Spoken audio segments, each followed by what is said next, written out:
പ്രപഞ്ചത്തിലെ മറ്റേതെങ്കിലും കോണിൽ നിന്ന് ഏലിയൻസ് നമ്മളെ നിരീക്ഷിക്കുന്നുണ്ടെങ്കിൽ അവർക്ക് ഇന്നത്തെ ഭൂമിയെയോ നമ്മളെയോ കാണാൻ കഴിയില്ല. ഒരുപാട് വർഷങ്ങൾക്ക് മുമ്പുള്ള ഭൂമിയായിരിക്കും അവർക്ക് കാണാൻ കഴിയുക.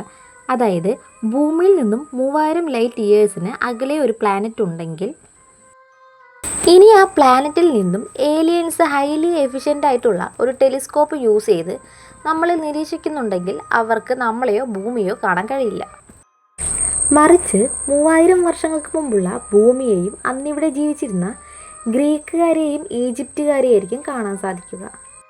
ഇതിന് കാരണം പ്രകാശത്തിന് സഞ്ചരിച്ചെത്തേണ്ട വലിയ ദൂരമാണ്. അതായത് ഭൂമിയിൽ നിന്നൊരു പ്രകാശരശ്മി 3000 ലൈറ്റ് ഇയേഴ്സ് സഞ്ചരിച്ച് ആ പ്ലാനറ്റിൽ എത്തണമെങ്കിൽ 3000 വർഷത്തോളം വേണം.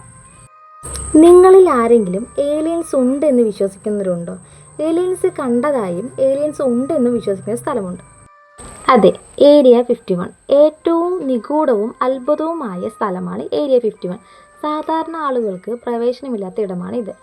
US എയർഫോഴ്സിൻ്റെ ട്രെയിനിങ് ഏരിയ ആയ ലെബാദ ടെസ്റ്റ് ട്രെയിനിങ് റേഞ്ചിലുള്ള എയർഫോഴ്സിൻ്റെ ബേസാണ് ഇത്. ഈ ഒരു പ്രദേശത്തിൻ്റെ പ്രത്യേകത മരുഭൂമിയാൽ ചുറ്റപ്പെട്ട വളരെ കുറഞ്ഞ ജനസംഖ്യാ മേഖലയാണ് ഇത്. ഏരിയ 51ൽ നടക്കുന്ന യഥാർത്ഥ പ്രവർത്തനത്തെക്കുറിച്ച് US ഗവൺമെൻറ് കൃത്യമായ വെളിപ്പെടുത്തൽ ഒന്നും തന്നെ നടത്തിയിട്ടില്ല. ഏരിയ 51ൻ്റെ അടുത്തുകൂടെ ആ ഒരു ഭാഗത്തായി ചില പ്രത്യേകതരം വസ്തുക്കൾ ആകാശത്തിലൂടെ പറന്നതായും പറയുന്നു. ഈ റെസ്ട്രിക്റ്റ് ഏരിയയുടെ ആകാശത്ത് ഏലിയനെയും പേടകങ്ങളെയും കണ്ടതായും പറയുന്നു.